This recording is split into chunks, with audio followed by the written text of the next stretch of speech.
he loves it. Oh, he loves it. Oh, oh, eat it, baby. Oh, no, no, no. Come back. Oh, hello. Didn't see you there behind all my sketchbooks. Hello, everybody. Welcome back to my channel. It's Scotty Studio. And today, my friends, I'm feeling quite exhausted, quite burnt out. And I just didn't feel like doing any art today, making anything, creating anything. I didn't feel like doing that. I could have pushed myself and forced myself to do something, but not today. Instead, I was thinking about doing a little sketchbook tour. I have various sketchbooks from various years and various moments of my life that I thought I could share and kind of go through my progress, go through what's changed. Maybe I've learned some things, maybe I've forgotten some things. There's pieces in here that I don't even remember making. So it'll be a really fun journey to go through some of my favorite things. I think this is a really good compromise rather than pushing myself too hard and creating something and going above and beyond. I don't have to do that right now. And I think settling for a sketchbook tour is gonna be a lot of fun. So yeah, I'm excited. Let's get started.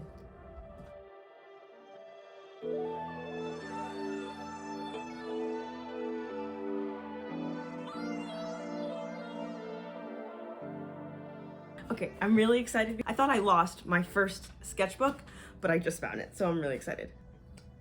This is my first sketchbook ever. This is at least that I can remember. This is just a little black sketchbook, not great quality, but I did this little doodle on the front. It says Sketchbook 1. I clearly wanted to make sure I knew in the future that this was my first one, but also you can tell it was my first sketchbook. But I think it has a lot of good memories packed into these pages, and yeah, it'll be really cute to share some of them. Okay, so first up in my first journal is this is literally like the third sketch I ever did in this journal. And it's this little picture of a bunny, and it's so cute and endearing. I don't know, I wonder if I used a reference image for this or not, but for this one to be done so early on is impressive. I still think this bunny is really cute. I really like it a lot. It has a lot of character, and the way it's looking at it's looking at you, it's just like, hold me, and I want to hold it. I'm sorry, like I said, I'm exhausted. Moving on. This one is really cool. I think it's like my first surreal art piece that I've ever done. I really stuck with the realism, just looking at a picture and trying to reference the picture as much as I could. But this one I remember doing, and it was just straight from the dome, no pun intended. But yeah, it was a really fun one, and I think it came out really cool, and it shows kind of the weird part of my brain that my art kind of didn't portray towards the beginning stages. So it was really cool to see me start dipping a toe into that weird stuff. And this one here is one of my first ever portraits. I didn't know going through my first steps of being an artist or like trying to do art that I would like drawing people's faces so much, but there's a literal part in my brain and all humans' brains that are just like face. I notice all these details on that face. Like, just facial recognition is so strong in the brain. So the way that I was able to see something in my mind's eye and then spit it out on a piece of paper was really fascinating to me. And I remember feeling that fascination when I drew this portrait for the first time. It was really, really cool to transfer a face or create a person, not like that. Just create this was my first introduction to portrait or portraiture, and I really liked it. I'll just say that. My 100 Faces Challenge. This challenge to me has such a special place in my heart. It was during quarantine, and quarantine was really tough for me and for everyone, I presume. But it was really hard to find just like a space in my head that was just clear and empty and just void of any stress. And when I did this challenge, I just felt like the biggest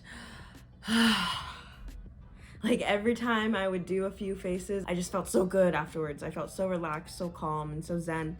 And I really grew as an artist during this challenge as well. I think it's the perfect challenge for any artist because the face is so detailed and so precise and specific that learning how to do that is gonna really kick off your skills and hone a lot of them.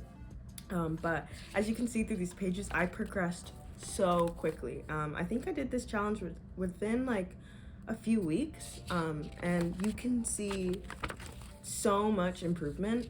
And I remember when I first did the first page, I'm looking at it right now.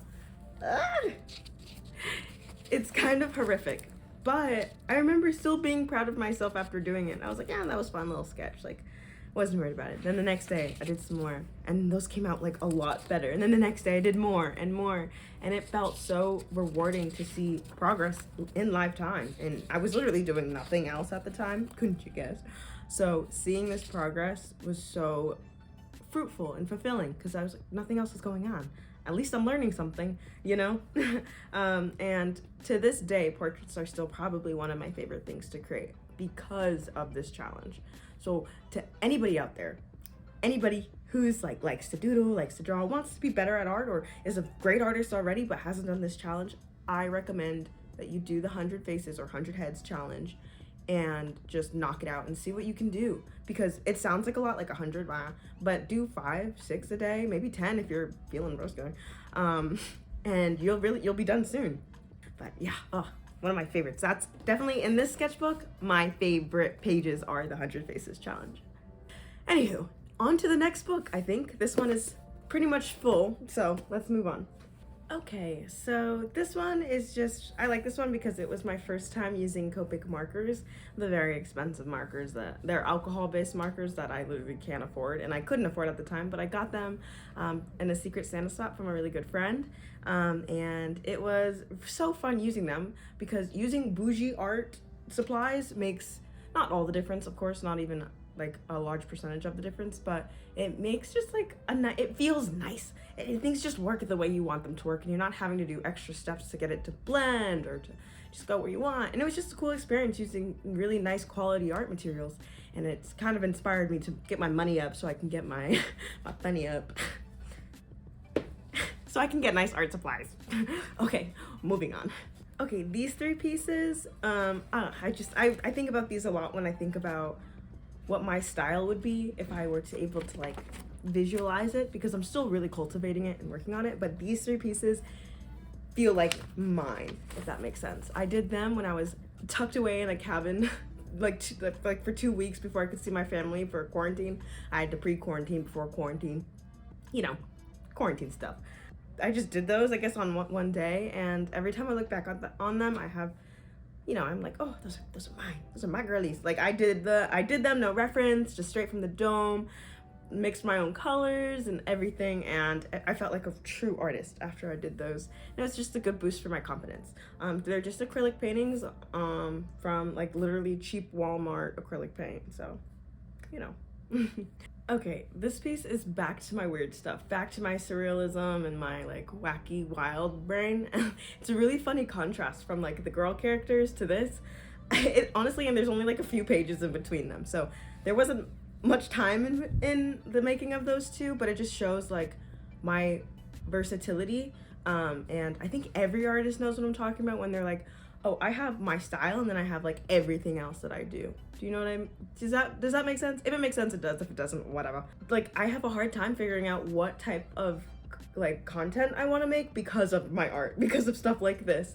I have, oh, cute little like cute girls made in acrylic paint, just with bright colors and cute. And then I have whatever this monstrosity is, like just weird, wacky, wild mushrooms and faces melting on other faces and line art and tattoo designs, and I'm working on finding the middle ground, or maybe just doing it all. But I just really like the contrast between those 2 pieces a lot. These are what I call my tattoo pages, or my think I want to be a tattooer pages, a tattoo artist. On my 20th birthday, I think it was, my parents got me a tattoo gun because they're the coolest, and I was like, yeah, I'm going to like buckle down. This is my calling. I'm going to be a tattoo artist. And I still really think that could be in the cards, but I was really hyper focused on it for like a few months. And these are those pages. I really, really had a good time just asking my friends, what kind of tattoo would you want? Let me design it for you.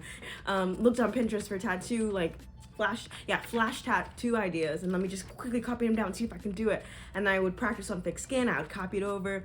It was a really fun process, and I have, you know, I think like a third of my sketchbook is just dedicated to those ideas and that process. So that was really cool, and who knows, maybe one day I will be tattooing professionally, but right now it's just a little hobby.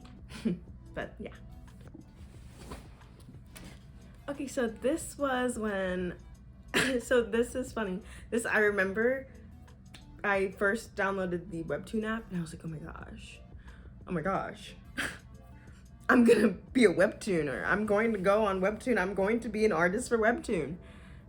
Do you see the pattern here of how I'll see some cool art stuff and be like, oh, I'm gonna do that, which is awesome. But yeah, this is like my first ever comic strip. I have 2 more of them. They didn't make the cut for the video, but I really like this one.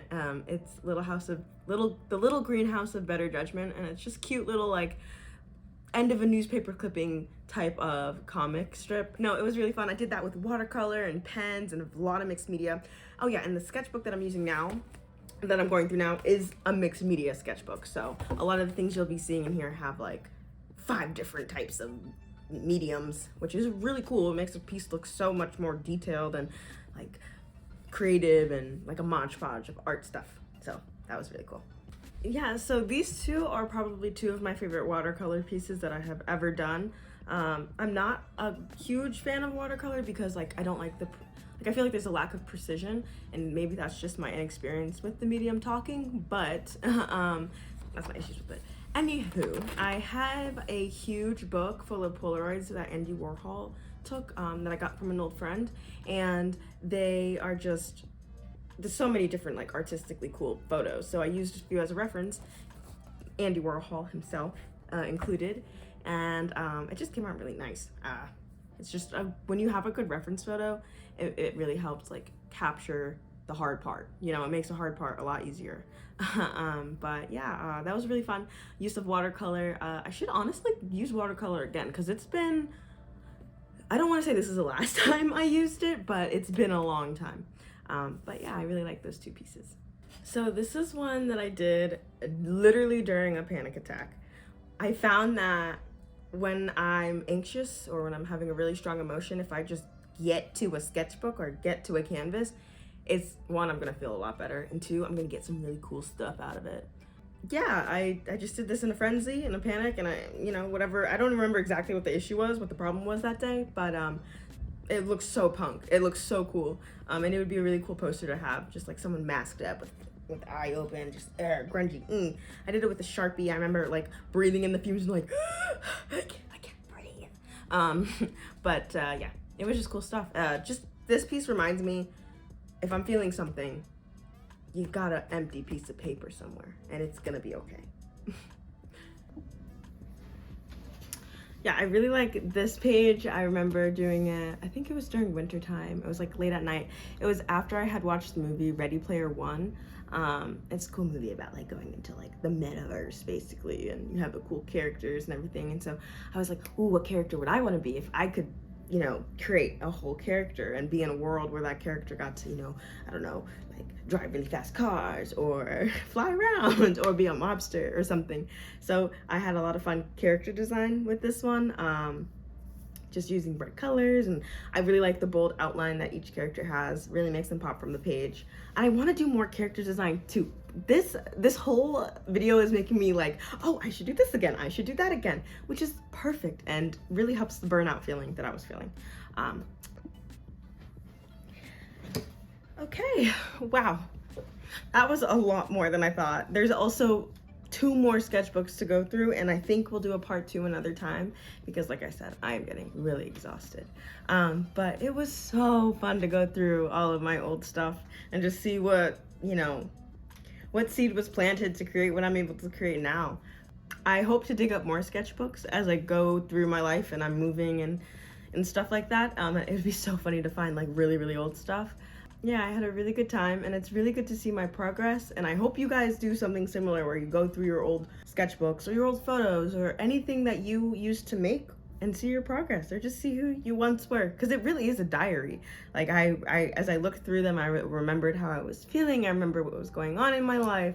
I remembered a lot of different funky, crazy life moments, and it's really cool to have these and just a memento of who I am and what my creative mind looks like. I hope you guys enjoyed this video. Thank you for sticking with me when I'm tired and when I'm just not feeling like creating anything. I hope you guys learned a little bit more about me and my art. It was a really great journey to go through everything again. But yeah, I'll definitely have a lot of ideas for new videos that I want to make just by looking at these pages, feeling inspired. From myself, of course. But yeah, well, that'll be it for today. Please like and subscribe. Leave me a comment below. Maybe share with a friend. Get your girl out there, you know. But yeah, I hope you guys have a great rest of your day, and see you guys next time. Bye!